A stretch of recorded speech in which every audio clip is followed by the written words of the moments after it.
ሁላችሁንም በጌታችን በኢየሱስ ክርስቶስ ስም ሰላም ላችኋለሁ። እንደምን አላችሁ? አብረን የምንመለከተው የእግዚአብሔር ቃል ክፍል የሚገኘው ከኢሳይያስ ምዕራፍ 43 ቁጥር 18 እና 19 ነው። ካሁን በፊት ክፍል አንድን አካፍያችኋለሁ። አሁን ክፍል ሁለትን ነው አብረን የምንመለከተው። መጀመሪያ ቃሉን ላንብብና እግዚአብሔር አምላካችን ደግሞ እንዲያስተምረን፣ እንዲፈውሰን፣ እንዲያጽናናን እንጸለያለን። የቀደመውን ነገር አታስቡ፣ ያለፈውን እርሱ። እነሆ አዲስ ነገር አደርጋለሁ፣ እርሱም አሁን ይበቅላል። አታስተውሉትምን? በምድረ በዳ መንገድ አዘጋጃለሁ፣ በበረሃ ምንጭም አፈልቃለሁ። አሜን። ጌታ እንዲያስተምረን እንጸልይ። ሁሉን የምችል የእስራኤል ቅዱስ እግዚአብሔር በዚህ ሰዓት ጸልያለሁ። ሕያው ቃልህን በመንፈስ ቅዱስ አማካኝነት ገልጠህ አስተምረን፣ ተናገረን፣ ፈውሰንም፣ ስለ ስምም ስትል ስማን። አሜን። በመጀመሪያ ክፍል ላይ ባለፈው ያየ ነው ምን ነበረ? የቀደመውን ነገር አታስቡ ብሎ እግዚአብሔር ይናገራል። ለምንድን ነው አምላካችን ይህንን የተናገረው ወይም ደግሞ ለሕዝቡ ይህንን ያሳሰበው ብንል እኔና እናንተ ወይም የእግዚአብሔር ሕዝብ ዛሬ በሚኖረው ኑሮ ውስጥ ያለ ሸክም፣ ያለ ሐዘን፣ እንደገና ያለ ፊት መጥቆር እንዲኖር እግዚአብሔር ስለሚፈልግ ደግሞ የሰዎች የኛ ድካም የቀደመውን ነገር ያለፈውን በሕይወታችን እያሰብን ብዙ ጊዜ በመቆጨት አንዳንድ ጊዜ በምሬት አንዳንድ ጊዜም በለቅሶ ጊዜያችንን ስለምናሳልፍ የዛሬ ሕይወታችንን እግዚአብሔር የሰጠንን ዕለት የጸጋ ዕለት የበረከት ዕለት እሱን አስበን እግዚአብሔርን ከማመስገን ይልቅ ያለፉትን የብዙ ዓመታት ሸክሞችን እንደገና ወደ አእምሯችን ወደ ልቦናችን በማምጣት በማሰብ በመጨነቅ አንዳንድ ጊዜም ደግሞ በቁጭትና በምሬት ጊዜያችን እናሳልፋለን። ነገር ግን እግዚአብሔር አምላካችን የቀደመውን ነገር አታስቡ አለ። ያንን በክፍል 2 ተመልክተናል። ዛሬ ግን የምንመለከተው ያለፈውን ነገር መርሳት እንዳለብን ደግሞ ያሳስበናል። ያለፈውን ነገር እንዳናስብ ያለፈውን እርሱ ይላል በዚሁ በቁጥር 18 ላይ። ለምንድን ነው አምላካችን ያለፈውን ነገር እርሱ የሚለን? ደግሞስ እርሱ ሲለን በእውነት 100% ያለፈው ነገር በሕይወታችን ክፉም ይሁን ደግ፣ መልካምም ይሁን ደስ የሚያሰኝ ይሁን ደስ የማያሰኝ ልንረሳው እንችላለን ወይ? 100% ልክ ከኮምፒውተራችን የሆነ ፋይል ዲሊት አድርገን እንደምናጠፋው እንደዛ በአንድ ጊዜ ጥፍት ማድረግስ ይቻላል? የእግዚአብሔር ሀሳብ እንደሱ አይደለም። እውነቱን ለመናገር እኔና እናንተ ያለፈውን ነገር አሁንም በምሬት፣ በቁጭት፣ በሐዘን፣ በበቀል ስሜት፣ በመጎዳት ስሜት እያሰብን ያን ነገር ወደ አእምሯችን እያመጣን አሁንም በምሬትና በሐዘን ከአምላካችን ጋር ያለን ግንኙነት እንዲበላሽ የሚያደርግ ስሜት በውስጣችን እየተፈጠረ ከሰዎች ጋር በሰላም እንዳንኖር የሚያደርግ ስሜት በውስጣችን እየተፈጠረ እንዲኖር ስለማይፈልግ ያንን የምሬት ሐሳብ፣ ያንን የቁጭት ሐሳብ፣ ያንን የበቀል ሐሳብ ነው እንድንረሳው እግዚአብሔር አምላካችን የሚመክረን ወይም የሚያስተምረን።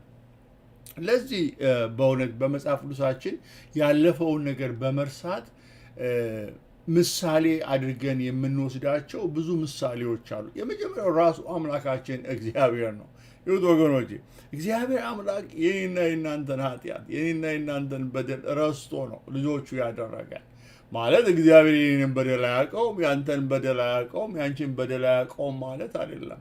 ይረሳዋል። ቶታሊ ከአእምሮ ውስጥ ከሀሳቡ ውስጥ የለም፣ አይታወቅም ማለት ሳይሆን፣ ነገር ግን እግዚአብሔር ያንን እንዳልነበረ ቆጥሮ የኔን መተላለፍ፣ የኔን ድካም፣ የኔን ጉስቁልና፣ የኔን አለማስተዋል፣ ከእሱ ሀሳብ ጋር አለመሄድን ሁሉ እግዚአብሔር ትቶ ነገር ግን በክርስቶስ ኢየሱስ የእግዚአብሔር ልጅ አደረገኝ።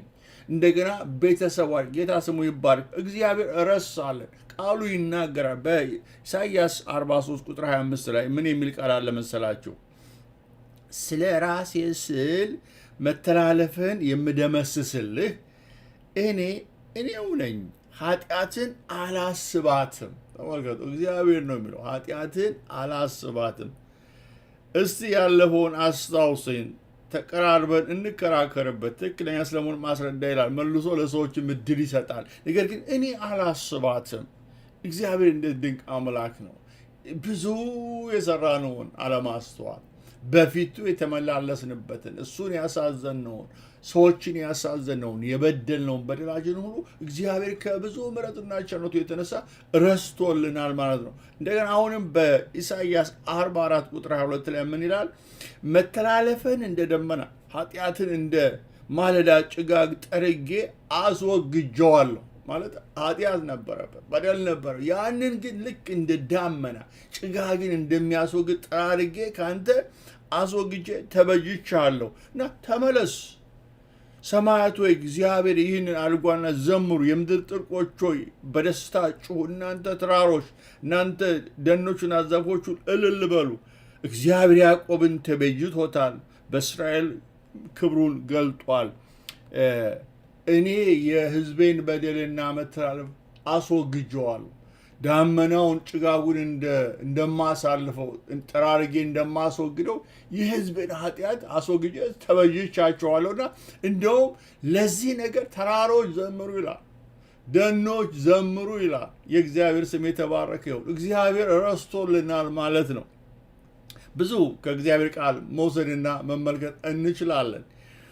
ከዛ ባሻገር ለእኛ ለእናንተ በመስቀል ላይ ሕይወቱን አሳልፎ የሰጠው ጌታችን ኢየሱስ ክርስቶስ እዩት ወገኖቼ፣ እንዴት አድርጎ ደቀ መዛሙርቱን ወደ ራሱ አስጠግቷቸው እንደነበረ 24 ሰዓት ከነሱ ሳይለይ አብሮ እየበላ አብሮ እየጠጣ አብሮ ከነሱ ጋር እያደረ ድንቅና ተአምራቱን ሁሉ እያሳያቸው ደግነቱን እያዩ በመጨረሻ እግሮቻቸውን ሁሉ አጥቦ ፍቅሩን ትህትናውን አስተምሯቸው መጨረሻ ሰዓት ላይ ግን ሁሉም ትተውት እንደሸሹ የእግዚአብሔር ቃል ይናገራል። በተለይ ሐዋርያው ጴጥሮስ ለጌታ ኢየሱስ ክርስቶስ ሞት እንኳን ቢሆን ሕይወቴን የሚያስከፍለኝም እንኳን ቢሆን ካንተ አልለይም ብሎ ለጌታ ቃል ገብቶ ነበረ። ያንን ሁሉ ክዶ አላውቀውም ይህንን ሰው ምንድን ነው የምትይው ብሎ ያችን የሊቀ ካህናቱን ገረድ ሲሟገት ሌሎችም ሲጠይቁት እንደዚሁ ደጋግሞ ጌታ ኢየሱስን ክዶ እንመለከተዋለን። የሚገርመው ይሄ በእኔና በእናንተ ላይ ቢሆን በተለይ በችግራችን ሰዓት፣ በሐዘናችን ሰዓት፣ ሰው በምንፈልግበት ሰዓት፣ ተቸግረን ባለንበት ሰዓት በጣም የምናምነው የኛ የምንለው ሰው ወንድማችን፣ እህታችን፣ ወንድሜ የምንለው ጓደኛችን እንዲህ ባለው ሁኔታ ቢክደን ዳግመኛ ወዳጅ አናደርገው፣ ዳግመኛ የኛ አናደርገው። ይሄ የሰው ባህሪ ነው። ነገር ግን የሚገርመው ነገር ጌታ ኢየሱስ ክርስቶስ እንደተናገረው በሦስተኛው ቀን ከሙታን ሲነሳ ወደ መቃብሩ መጥቶ የነበሩ እህቶች አካሉን አግኝተው ሽቶ ለመቀባት እነሱም ያው የትንሣኤውን ነገር ረስተው ነበርና ለእነሱ የተሰጣቸው መልእክት በመልአኩ ምን ነበረ? ይህንን ለደቀ መዛሙርትና ለጴጥሮስ ንገሯቸው፣ እሱ በዚህ የለም ተነስቷል፣ እንደውም ወደ ገሊላ በመሄድ ይቀድማቸዋል፣ በዛ ታዩታላችሁ ብላችሁ ንገሯቸው ብለው መልእክት ላከባቸው። ጌታ ኢየሱስ ክርስቶስ በመልአኩ በኩል መልእክቱ ሲተላለፍ ለካዶት ለወንድሞቼ ይላቸዋል። ለጴጥሮስ ለዛ ለካደው መልሶ ወገኖቼ ኃጢአቱን እኮ ረስቶ ነው፣ በደሉን እኮ ረስቶ ነው። እንደገና በዮሐንስ ወንጌል ላይ ብንመለከት ትወደኛለህ ጴጥሮስ? አዎ ጌታ ሆይ እንደወደ አንተ ታውቃለህ። ትወደኛለህ ጴጥሮስ? እሱም መለስ 3 ጊዜ እና ጌታ ኢየሱስ ክርስቶስ ሌሎቹ እየሰሙ በጎችን ጠቦቶችን አሰማራ፣ ግልገሎችን መግብ እያለ እንደገና ኃላፊነቱን እንደገና ሐዋርያነቱን መልሶ ሲሰጠው እንመለከታለን። እኔና እናንተ ብንሆን በሆነ ይህን እናደርጋለን ወይ? ይሄ በጣም ከባድ ነው። እንኳን በዛ ደረጃ የካደንንና የበደለንን ሰው ቀርቶ ትንሽ ነገር እኮ በቃ ነው ትንሽ ከመሰለን እንኳን ቶሎ ተቀይመን ያንን እንደ ትልቅ በደል ቆጥረን ብዙ ጊዜ እንቸገራለን። ነገር ግን ጌታ እርሱት አለ።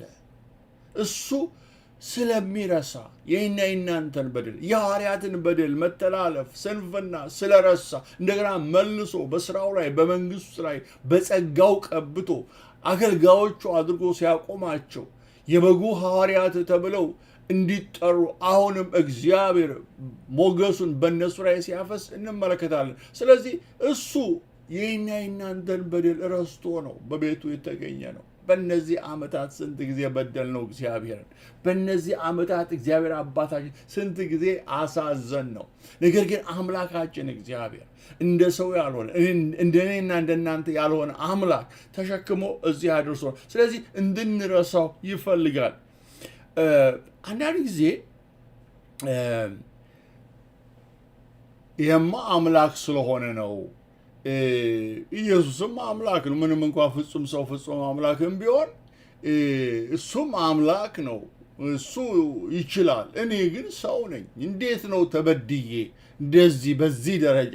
ወገኖቼ ቃሉ የሚናገረው ለእና ለእናንተ ጭምር ነው። እርሱ ሲል ጌታ ኢየሱስ ክርስቶስ አምላካችን እግዚአብሔር ለእኛ ጥቅም ነው። በመጀመሪያ ደረጃ ከሰዎች መካከልም ምሳሌዎች መጥቀስ ይቻላል። ለምሳሌ ዮሴፍን የእግዚአብሔር ሰው ወንድሞቹ እንዴት አድርገው እንደጠሉት በዘፍጥረት ምዕራፍ 37 ላይ ሊጠይቃቸው ሲመጣ ገና ከሩቅ ሲያዩት ያ ባለ ህልመኛ ባለ ራእይ መጣ፣ እሱን በቃ አሁን እንገለው እስኪ ህልሙ ሲፈጸም እናያለን ብለው ልብሱን ገፎ ጉድጓድ ውስጥ ሲከቱት እንመለከታለን። ከዛ ደግሞ አውጥተው እንደገና በ20 ብር ሸጠውት ግብፅ አገር በባርነት መኖር ጀመረ።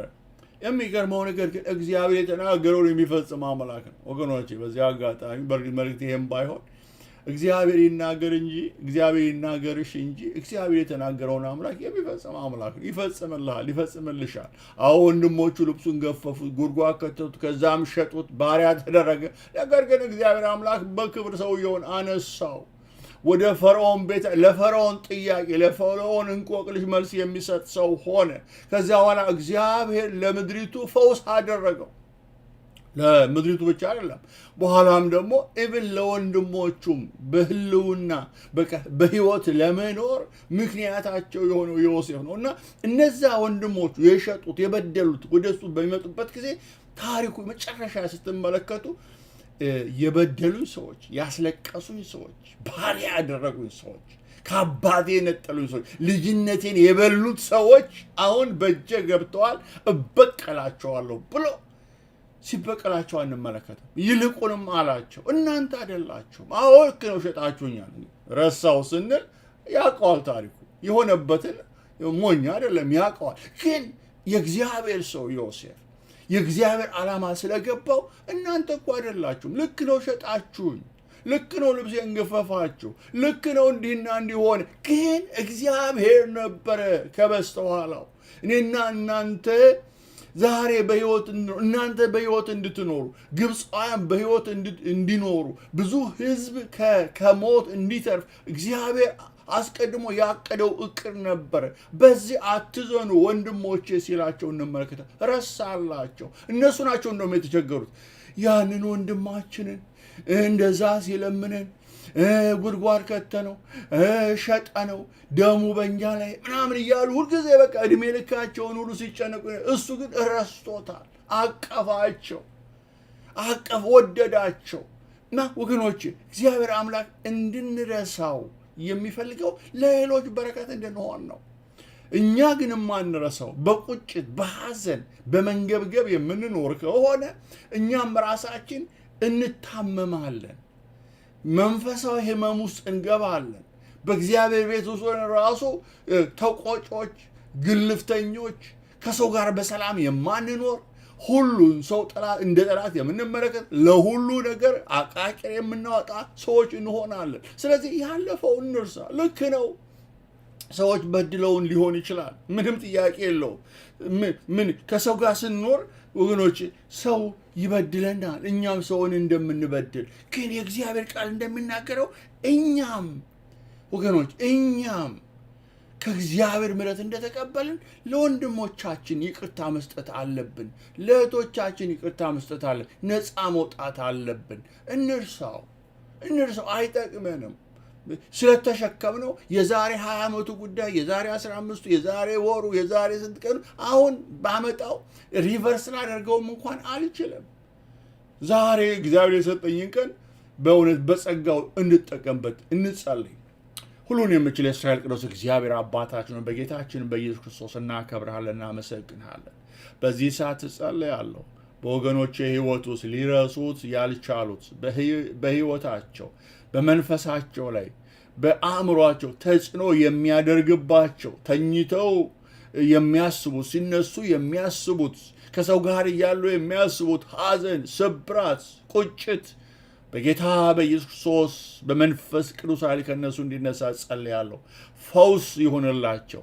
የመርሳት አቅም ስጣቸው። ያንን ነገር ካንተ ምሕረት የተነሳ ከጸጋ የተነሳ ሰዎችን ይቅር እንዲሉ ያለፈውን ረስተው እንዲሻገሩ ወደ ማዶ እንዲመጡ ጸጋ እንድታበዛላቸው እጸልያለሁ በክርስቶስ ኢየሱስ ስም አሜን። እግዚአብሔር ይባርካችሁ፣ ይጠብቃችሁ። እግዚአብሔር ፊቱን ያብራላ፣ ሰላሙን ይስጣችሁ። እግዚአብሔር በይቅርታ መንፈስ በእውነት በፍቅር መንፈስ በርኅራኄ መንፈስ ይሙላባችሁ። ተባረኩ፣ ለበረከትም ሁኑ። አሜን።